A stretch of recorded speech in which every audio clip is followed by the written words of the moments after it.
All right, good morning, everyone. Today is Monday, February 6th. Welcome to our weekly update. My name is Maura Curran from the Select Board. A couple things that are happening this week. Tonight we have the conservation meeting, which starts at 6 p.m. And then tomorrow night we have our Select Board meeting that starts at 6:30 p.m. A couple of highlights for that meeting. Tomorrow we will be looking at a presentation about the renourishment of Minot Beach. So a lot of great information will be coming from Corey there. And also we'll be reviewing the school budget. We'll have Superintendent Burkhead and his team before us. That's one of our largest budgets. So tune in to see all things happening. And then also on Wednesday the 8th, we have the Scituate Harbor Cultural District meeting, as well as the Beach Commission meetings. And other than that, it's a pretty normal week here in Scituate, and I'll turn it over to Jim Boudreau for the update. Jim? Morning. Hard to believe it's February already, but here we are.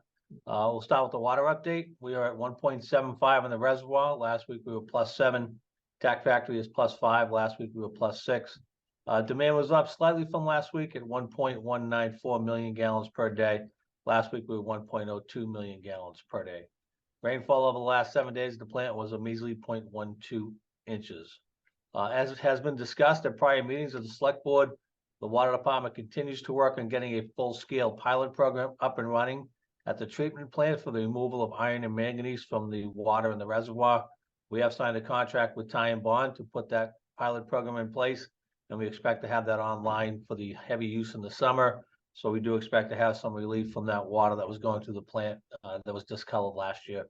And we are, again, working on that. Right now, we've signed the contract, we've ordered the pots, and we're hoping to have that all ready to go when the summertime rolls around.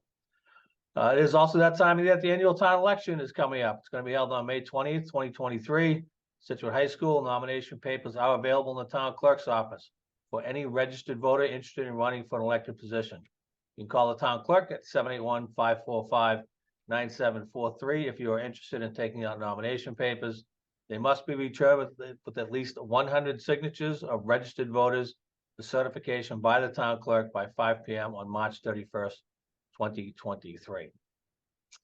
The Scituate Harbor Community Building Committee has been working diligently on coming up with plans for the reuse of that site and the demolition of the building. The town is seeking community feedback on concept designs for a new park being designed for Pier 44. All the feedback we receive from this survey will help guide the park design, which includes demolishing the existing building and replacing with parkland and a pavilion. It's an online survey. You can find the link on the town news page under the coastal management. The survey will be open for the rest of February, so please take a few minutes to provide your comments. There will also be 2 public information sessions that will be held on March 7th at the library. The first one will be at 11 a.m. and the second will be at 7 p.m. So this is your chance to have some input on what's going to happen down at Pier 44 when we put a park and take that building down. We'll continue to remind residents that we've launched Scituate Community Electricity going into effect next month, March 2023. You have until February 21st, 2023 to opt out and remain with National Grid as your default provider. If you already have a third-party provider, then you need to take no action. Your contract with them will remain in place.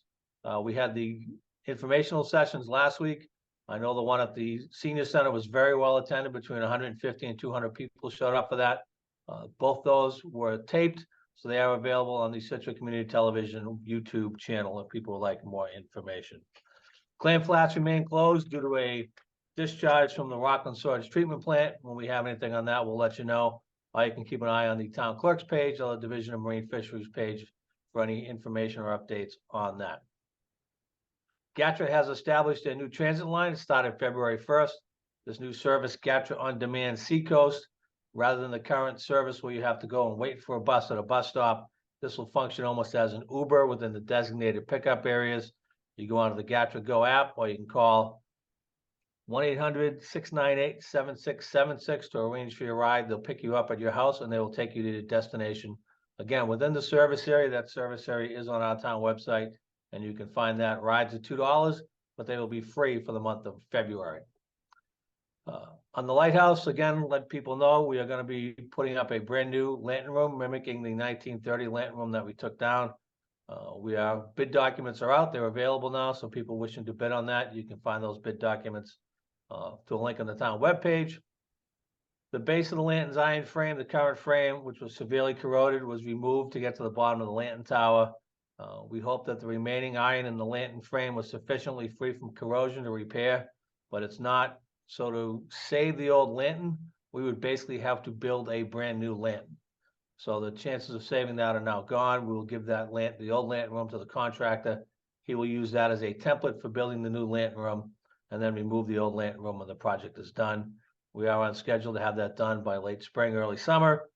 The question is whether we can get all the supply chain issues worked out, but we are working on that diligently. People have asked, where's the funding for this coming from? This is a Community Preservation Act project. It is being funded through the Community Preservation Act in town meeting with money from the historic preservation portion of the Community Preservation Fund.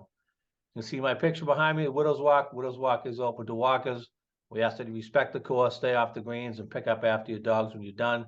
It is required that dogs be leashed, and there are barrels at the end of the course at 9 and 18 for you to dispose your refuse in when you are finished. The Cole Parkway project should be moving ahead this week. You should see the contractor setting up staging area. It'll look similar to what we had when we did the piling projects last year.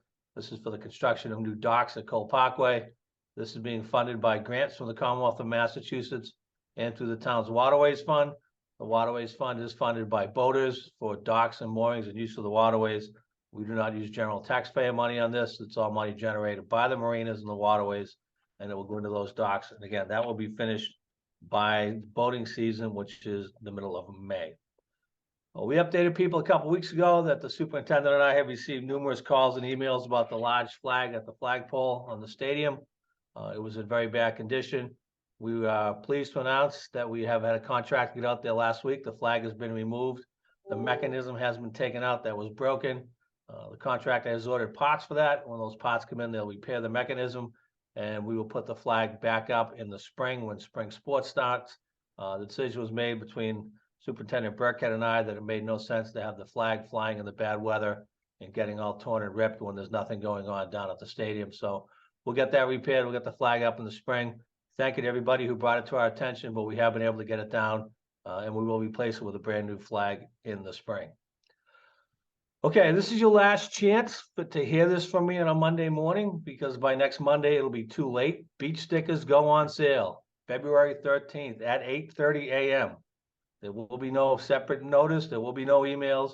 Non-resident Hummer Rock only stickers will be on sale online only. Don't camp out. Don't come in here. You can only get those online only. The sale goes live again at 8:30.